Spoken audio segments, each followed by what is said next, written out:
Guest is Dr. Cynthia Rapaido. She is a highly accomplished educator and holds an EDD in International and Multicultural Education and an MA in Educational Administration from the University of San Francisco. She earned her BS in Applied Arts and Sciences Biology from San Diego State University. With over 30 years of experience in K-12 education, she has served as a high school principal, assistant principal, teacher, gaining a comprehensive understanding of the educational landscape across various schools and districts in California. Cynthia was honored by the Filipino Women's Network, FWN, in 2011 as one of 100 most influential Filipino women in the United States. She was commemorated by the Association of California School Administrators, ACSA, and received the 2013 California Secondary Co-Administrator of the Year award. The following year, the National Association of Secondary School Principals, NASSP, recognized her as a finalist for the prestigious Assistant Principal of the Year award for the state of California, highlighting her outstanding, active, and frontline leadership. Cynthia is a respected figure in education, known for her expertise, leadership, and dedication to the academic excellence and inclusivity. She currently lives in San Leandro, California, with her husband. In her free time, she likes playing the piano, making handcrafted jewelry, dancing, and skating. In July 2024, Cynthia published her first book, Step Up Your School Leadership Game, The New Administrator's Guide, Lessons to Navigate Big and Small Challenges with Confidence and Purpose. Well, welcome to the podcast, Cynthia. Thank you so much, Dana. It's nice to see you and meet you. So we'll talk more about some of your accomplishments during the podcast, but I'd like to start off with the story I ask everybody at the beginning. Tell me about a time when you were in the trenches and managed to crawl out. I think the first day going into administration is the first day of my going into the trenches. And then retiring 31 years later, coming out of the trenches. But didn't really think of it as a trenches. I just knew that that first semester going from teacher to assistant principal, that there was a time where I thought, this is overwhelming, the job of an administrator. And I heard from my previous principal, he had said, I asked for words of advice. I've got the job. What words do you recommend? Sure. Words of wisdom. And he said, um, don't don't ever complain how tired you are. Nobody cares. Nobody wants to listen. Just make sure you go back and acknowledge the people that you serve. And that first year when I thought, God, everything is just coming at me, um, not being able to just take a little break in my brain, that's when I realized, okay, that's what my principal was talking about.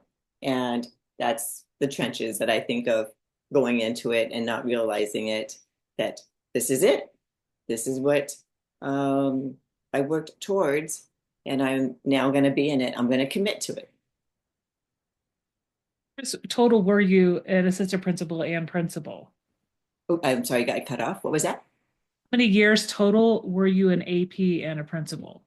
17 years as an assistant principal, high school principal, and then, sorry, 17 as assistant principal, 5 years as a principal.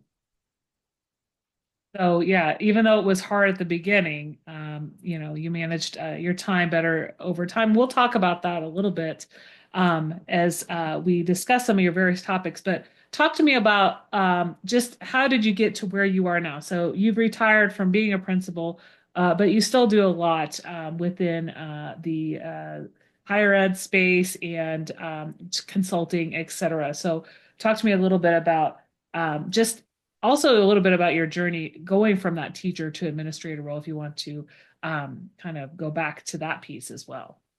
Sure. So I remember I was a biology chemistry teacher for 9 years. And during that time, I thought, okay, well, what else can I do in education? And I thought, I'll just go back and get my master's. Um, Thought, okay, I can go up the salary schedule.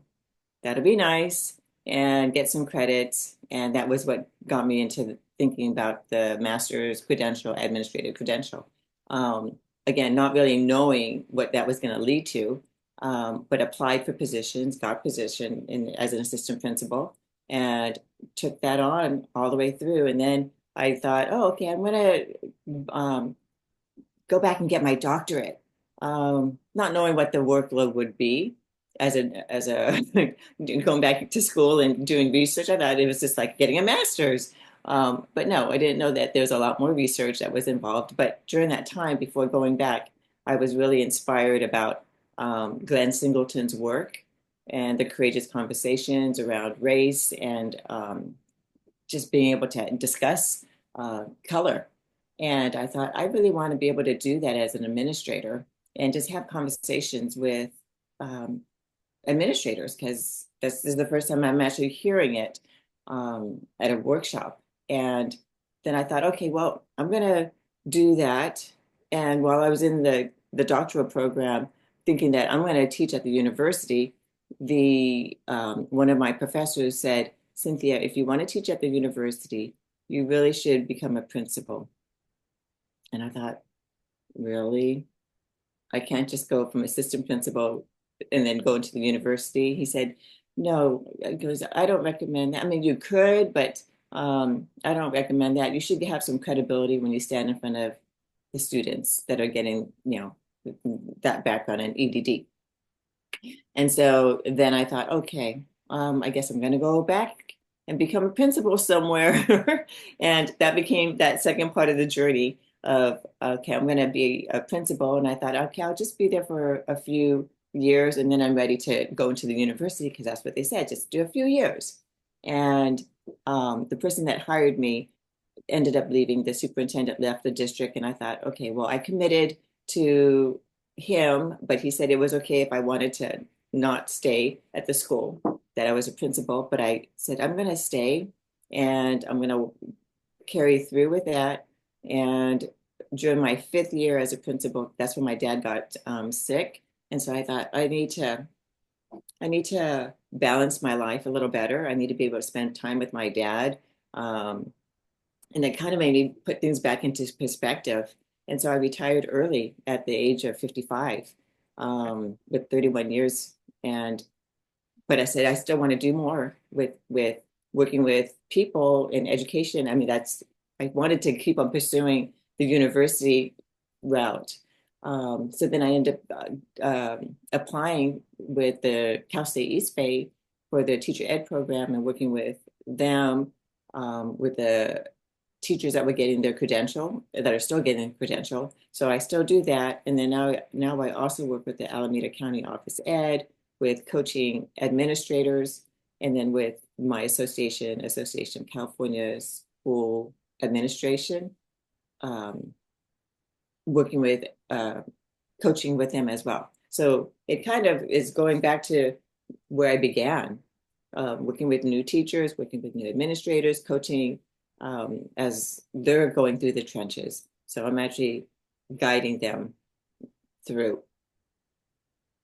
Yeah, and I can imagine a lot has changed since you first took on that AP role, just in terms of some of the demands of the job. I mean, there are some that are still the same, especially for those APs who handle a lot of discipline. But just, thinking back to when you became an AP, I think I looked on your LinkedIn profile and you became an AP like in the mid to late 90s, correct? Yeah, Yeah. So that was before I even entered education 25 years ago, right? So, and then I've seen the changes in the last 25 years. So just yeah, thinking about like, and then what interested me is the fact that you were an AP for so long, right? I've seen a lot of people retire as an AP, but then right. like they kind of told you like, hey, if you wanted to get more, credibility, right, to teach at the university. So that really wasn't on your radar, but then you just it was a smooth transition to go from that AP role to the principal role.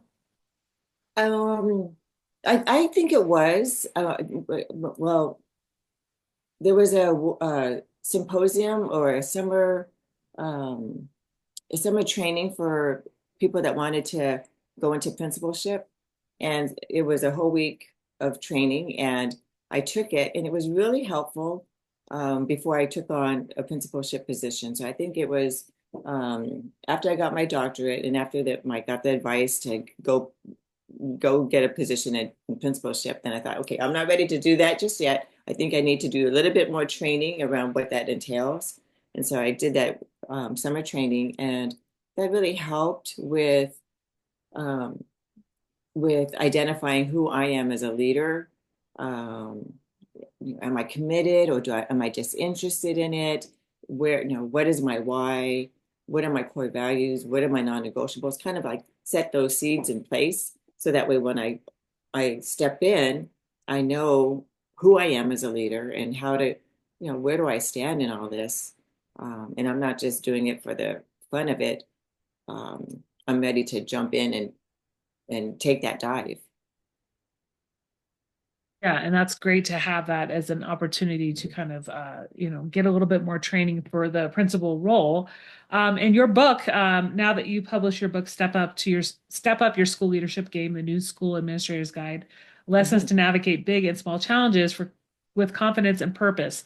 So you wrote this book for those aspiring assistant and principals who Mhm. maybe don't have a symposium or don't have a leadership coach, and or just starting to look for the role or starting their initial years in the role. Mhm. So, what have you included in the book in terms of some of your experiences and tips?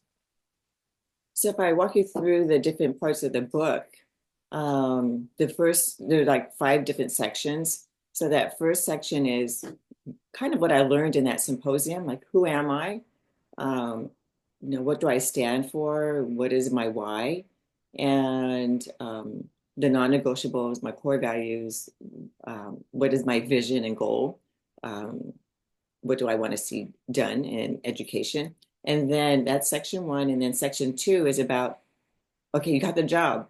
Now what? What do you need to prioritize everything and maximize while you're at campus, and then while you're at home, even though you might have the job the end of August and the school starts in like 5 days, 10 days, where do you go?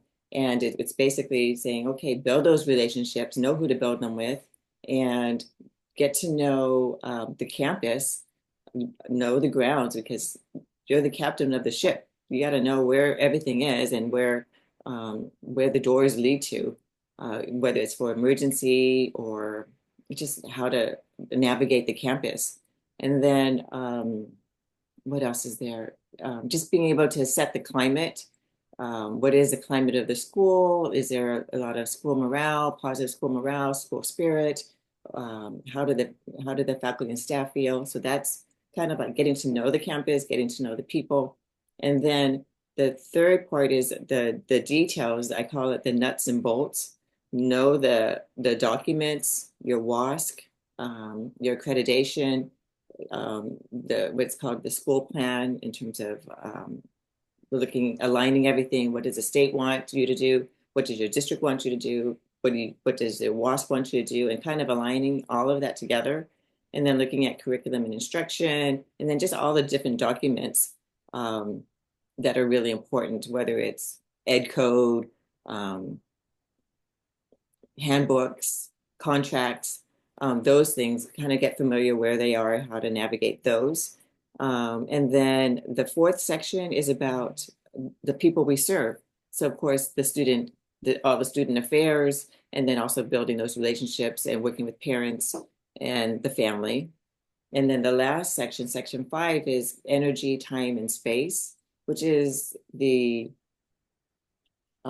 like how to do time management, how to maximize organizational skills, and then self-care. So those are the five sections of the book. And it's kind of like, what did I do those first couple of weeks opening up? And then what did that look like 100 days later? And then what did that look like at the end of the year? And then what can I keep building on then the next year and the next year? So um, that's where the book kind of helps because that I wish I had something like that in my first year, and that's what prompted me to kind of I want to show this to others so that way they're not lost like I was kind of. Yeah, sure. And that's really putting in all of that expertise that you have from your years of experience to help those that are entering. In terms of just a new principal or an AP taking on a job, what do you recommend them focusing on during the first month of the job? Also, depending on when the teachers and the students come back. So if they're in terms of a new assistant principal or a new principal? Um, well, let's start off with the new AP, and then we Okay. can move on to the principal. So I think in terms of a new AP, just I think it's really important that they find out where who's supporting them. Where is the support going to come from? Are they going to get it from the other AP? Are they going to get it from their principal? Is it from a district office um, person, or is it their colleagues at the other school sites? Who do I go to if I need support? And once they get that, then they know who to go to get that support. Um, so I think that's really key. And then at the same time, knowing looking at the job categories of what does that entail, and kind of looking where does this apply throughout the year. So if they're in charge of graduation, then you go, okay, that's at the end of the year, but there's a lot of pieces that go throughout the year. Or if it's orientation, then everybody's all hands on deck. So what is my role as an assistant principal when it comes to orientation with and communicating and finding out if there's a way to get that support from the principal. If I When I'm coaching these new administrators that are assistant principals, I ask, how often do you meet with your principal? They said, if they can fit me in. I said, well, see if they can put you in the calendar. Ask them to put you in their calendar. So that way you're not waiting for them to ask you. You have access to them and have everything ready. Your questions. Um, yeah, I'm just thinking like the workload that can accumulate if there's no meeting and you're waiting for the second week goes by and now it's like a 2 hour meeting that you need. So, Sure. But yeah. yeah, to take some initiative and not expect the principal's going to seek you out, right? So, yeah. Right. Yeah. So, what about a principal who's starting in a school where, the previous principal might have not left anything in terms of just the paperwork or policies, procedures, et cetera, and you might still have the same admin assistant, but you're kind of like left to your own devices in terms of picking up from the previous principal. Right. That actually happened with me when I walked into my principalship position. Um, I went to the computer and I thought, okay, well, where's all the stuff where do I pick up? What is the faculty meeting? What's the focus? What have they been doing? Um, and nothing was on the computer. It had been pretty much wiped clean. And I remember asking my admin assistant, where is it? Do you have it? And she says, it's not there. I said, no. But then the other office assistant had some files. So I was able to kind of sort through kind of what does it look like and get an idea. But wasn't all that easy. And sometimes I would find out that, oh, we already have that in place. We did that. And okay, well, we're going to revisit it so that way we're all on the same page because we have new faculty, new staff, and we all need to be aware of it. That's a thing. Like if you have some people there who can at least help you find some things and help you get organized, and then like you said, you're the new leader, so a lot of it you do need to organically make your own. Mhm. But there are, of course, principals who are at a school for a long time, and then they're kind of training the new principal at the end of the previous school year, right? I've seen that happen as well, where Mhm. you do have a little bit of that handover. Yeah. And then even if that's not even in place, then um, just get the feel of the school. I mean, go back and look at yearbook. What does the yearbook say about the school? What does what does your accreditation say needs to get done? Um, Look at the SIPSA or their school plan. What were the monies that were spent? So then you kind of have, or I had an idea of what the focus was. Um, and then I can kind of map it out what is this going to look like next year or throughout this coming year? So you talked to me a little bit in the pre-chat about some of the exercises you do to get to know staff. The first one's called multifaceted identity. Talk to me about what it is and how it can be useful as a leader. Sure. So that multifaceted identity is kind of like that multicultural identity. Um, it's everything that makes up a person. Um, so if I'm looking at, I'm going to just kind of look at my cheat sheet here. It's like I can say, if I'm talking about myself, I can say something about my education, something about my upbringing, um, my ethnicity, where was I born, and all that. So if I were to talk specifically about me, I can say, "Oh, hi, Dana. Let me explain about this multifaceted identity, and this is who I am." If I want to share some things about myself, I can say, "My parents are immigrants of the Philippines. They came here." um, both speaking English. My dad was in the US Navy, and so I traveled and bounced around from school to school to school. So that's kind of my education background is lived in the Philippines, lived in California, lived in Connecticut, moved back to the Philippines, moved to California, Long Beach, and so all these different places in California. So that's kind of the geographic part of it. And then if I talk about my upbringing, I'm number four in my family. So I have three older sisters, a little brother, a little sister. Um, I'm a Navy brat. I'm female. I have cultural norms from both Filipino and American. Very, with the being a military brat, of course, there's a lot of patriotism and love for the country. And same thing with my background, being Filipino. I have a lot of um, cultural um, um, identity in myself.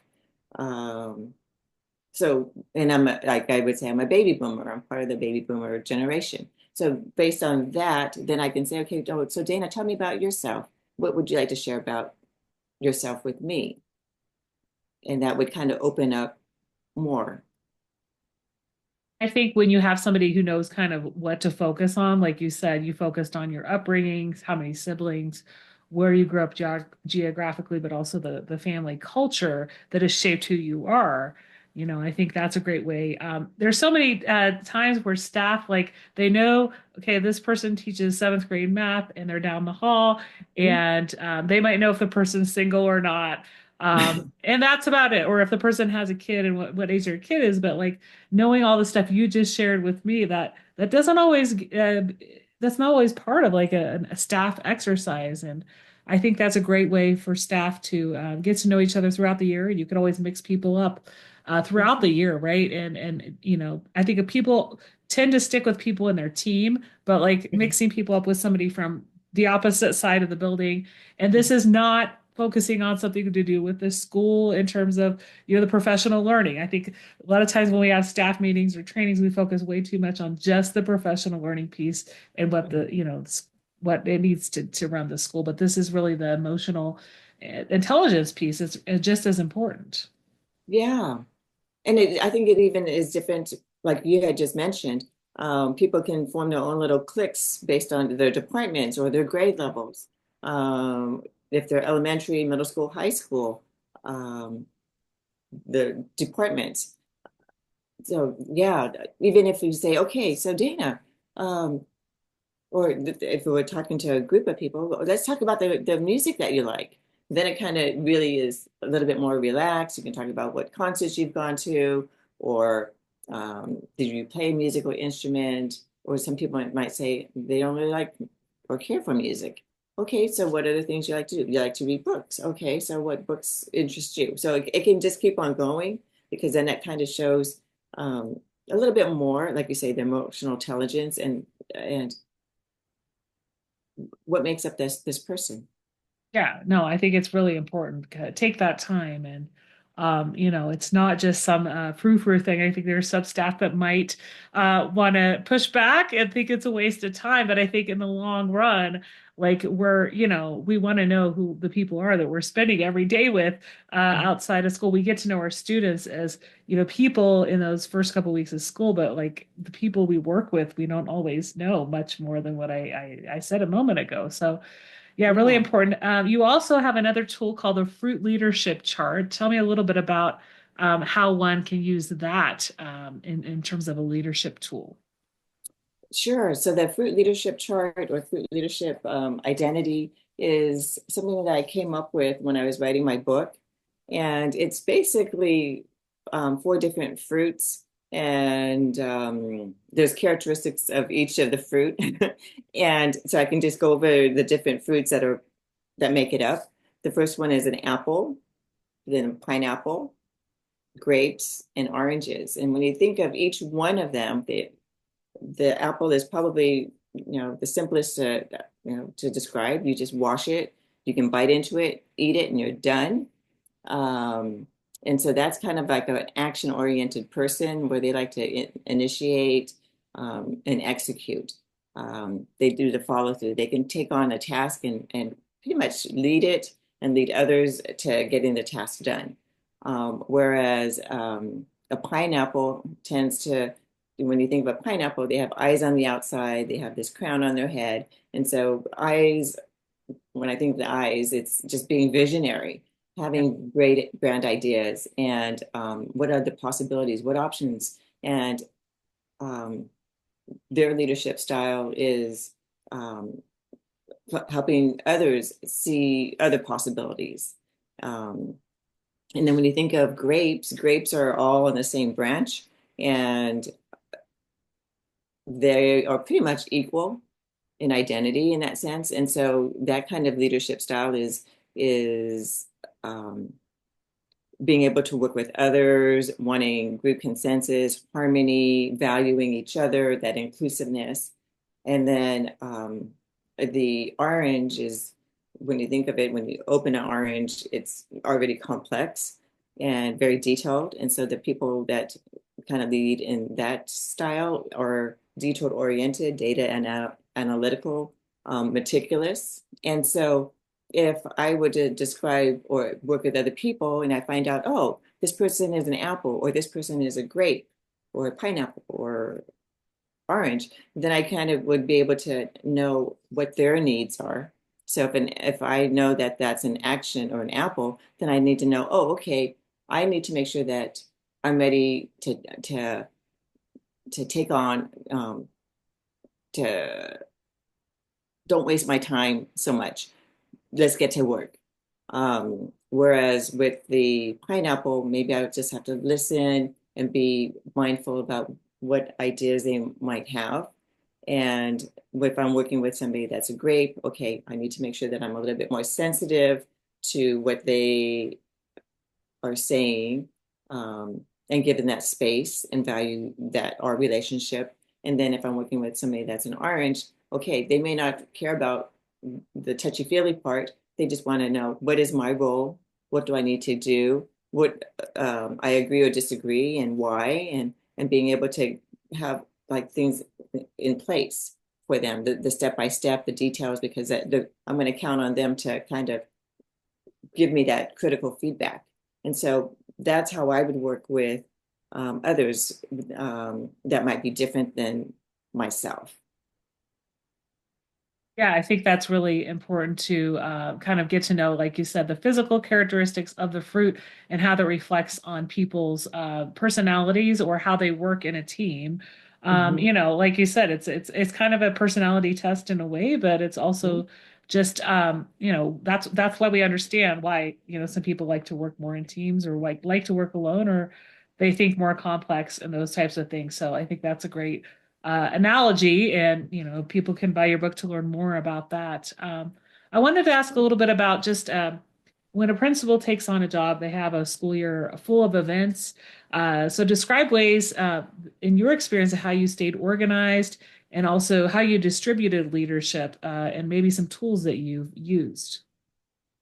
Um, Okay, so some of the things that kept me organized, of course, is my old school planner and making sure that I had all the dates front loaded and entered into the calendar. Part of what I was doing as assistant principal would there was a time where things were given to me during the summer and okay, they wanted the PTA wanted dates on this day or different meetings and everything was coming to me, but nobody was communicating with each other. And what we came up with was this calendar party. And the calendar party happens like in March or April.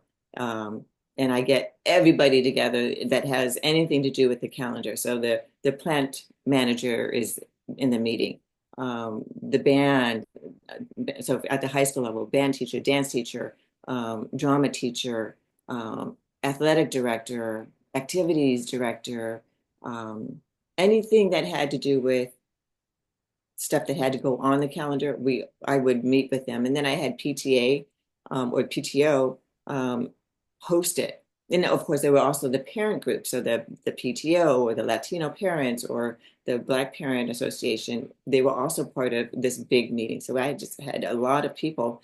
And we went month by month looking or and even just week by week what do we need to add on the calendar. Okay, there's a conflict.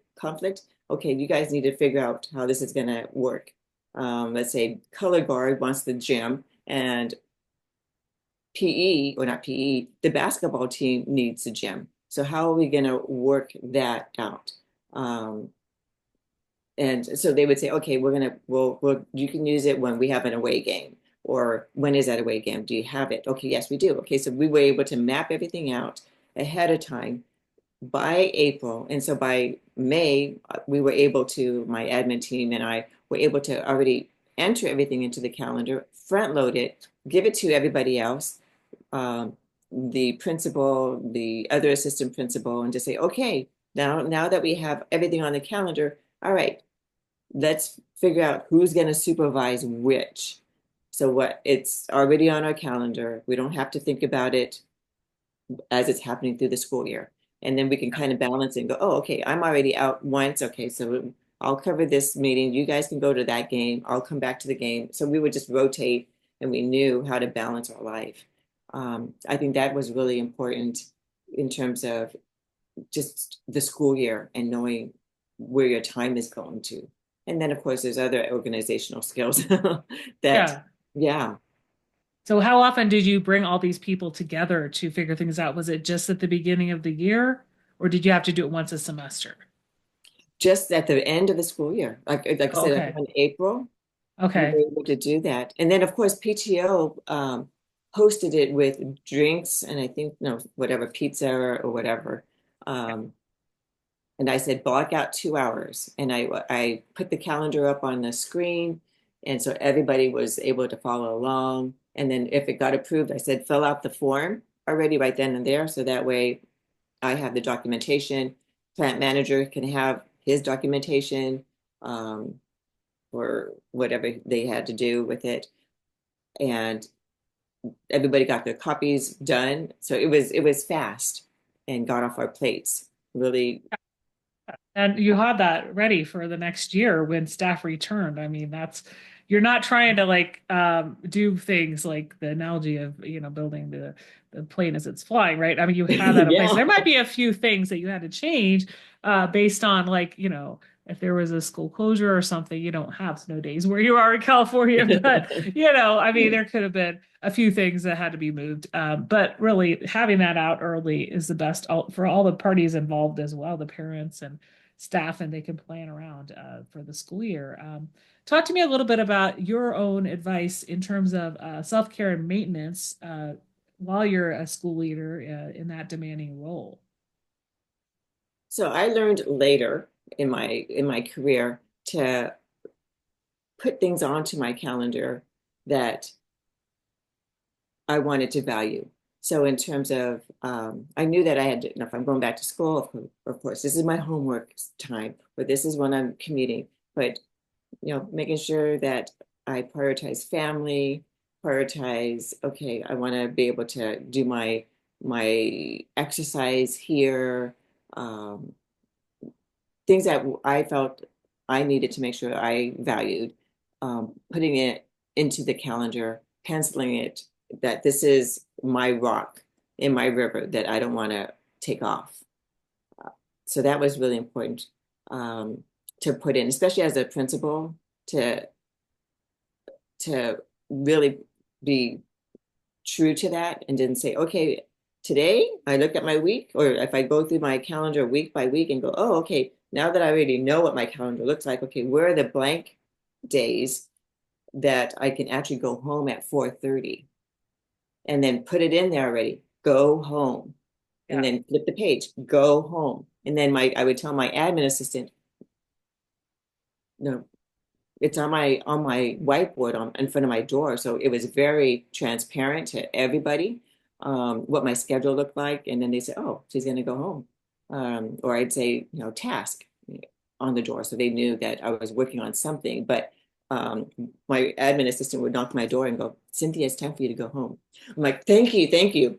I really appreciate that, because sometimes I can get wrapped up and go, okay, just one more thing. Okay, just one more thing. And then it's 7 o'clock at night again. That's the thing. That's what truly will burn people out when they're staying until 7 or so and they're not taking off when the school's out, right? And they're working Yeah. over breaks and those types of things. Like you said, it's that balance.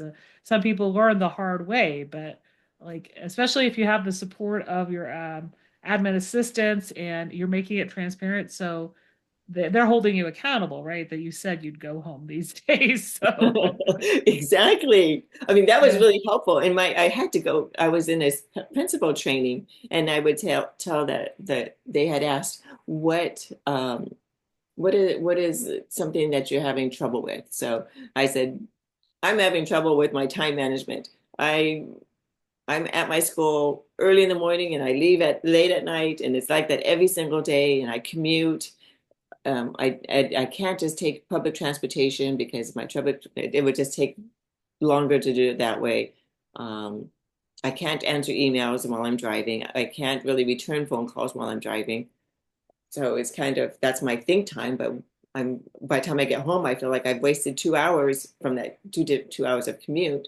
Now what do? I can go back and look at my emails, or I can let my emails pile up on the weekend, and then I go, okay, I got 200 emails, and that's 20. I can do 20 an hour, so that's 10 hours of my weekend that I'm going to need to set aside.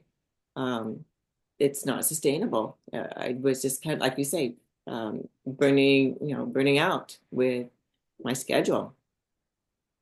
And also realizing where can some of those other emails go? Like, there's some that maybe can be handled by your admin assistant, or maybe you're just CC'd on some of those just for your information, right? So it's really I think did you end up just checking your email certain times during the day at a point and not checking it constantly? I did. I ended up putting that in my planner and say, okay, check email. So really blocking out that time, just like, okay, this is my rock in my river. I'm going to use this time to check my email, and then this is the time I'm going to actually walk around the campus. So get into campus early, doing my run around the campus before the kids get there. That would kind of became my routine, and then making sure that I'm not going to look at my email. I'm going to actually be out and about. So I actually would be out on the front counter of the main office, and I had my computer right there. So when teachers were coming in and out of the office, instead of them sending me an email, I'm already there. I'm accessible. And I had my planner right there. So if they needed to meet with me ahead of time, I could write it in. Um, so that kind of helped with that communication and stop the emails, that email flow. It probably reduced a lot of the emails because It they did, saw yeah. you, right? And they Yeah. spoke to you. Yeah, and I really wanted to make sure that everybody had access to me, even as well as the kids. But when I was out in the morning by 7 o'clock, I already put my laptop on the counter, and I'm like, okay, hi everybody, or whatever. Hi, hi, hi. Okay, can all right, let's talk. Okay, walk and talk. Let me bring my laptop with me, and we'll do whatever needs to get done. And that's so important to be visible, to walk around the school and to see people instead of kind of, let's say, hide in an office, but really, a lot of principals spend a lot of time in the office with admin tasks, and they really need to be out there seeing what's going on, right? But you can use a little bit of time walking and having those walking meetings, or visiting people in their classrooms, and that will cut down in the long run. I think a lot of principals have learned that, and it's really important. So we've had a great conversation today around just some of the things you've learned as a leader, what you've put in your book for some of the tools, and then also just your work starting out as an AP and then moving on to the principal role. Out of everything we've talked about, what's one thing you'd like listeners to remember? Um, I think what's really important is to really find a mentor and or a coach. Um, it's not just finding one, but actually asking them to be your mentor. Um, I mean, I remember thinking people would have mentors, and I thought, oh, I wonder how they got it. How did they get this mentor? All you have to do is ask. And I never thought about that. And so just being really intentional and just saying, hey, Dana, you're in that role that I want to be in. And I don't know how to get there. Can you be my mentor? And you can respond, sure, let's meet once a week. I'm going to be hard, but I'm gonna let you know. I'll be your mentor. And so I think that's really important to that I would say to your listeners, your audience is, find a mentor and ask for help. Ask to Yeah, meet because every week yeah, or whatever. the person might not know that you would like that respect them as a colleague that knows a lot about your field and the role that you are taking on. So, yeah, it doesn't hurt to go and ask them. So, where can people connect with you and find you online? The fastest way is through LinkedIn. That's where my most of my communication can go through. And then if they want to reach me through email, it's just my first name, last name. So Cynthia Rapaido at gmail.com. Great, great. And then your book is available on Amazon as well. Yes. So I'll be putting the links to that in the show notes, along with your LinkedIn profile. And people can reach out to you if they are looking for coaching, even if they're not in Yeah, California. Yeah, absolutely. Right. great. Great. Well, thank you so much for connecting and sharing just what you've learned as a school administrator, and how you're really uh, just giving of what the things that you've learned along the way to those people who are now entering the field. It's been a pleasure having you on the Out of the Trenches podcast. Thank you. It's been a pleasure speaking with you and being a part of this as well, too, Dana.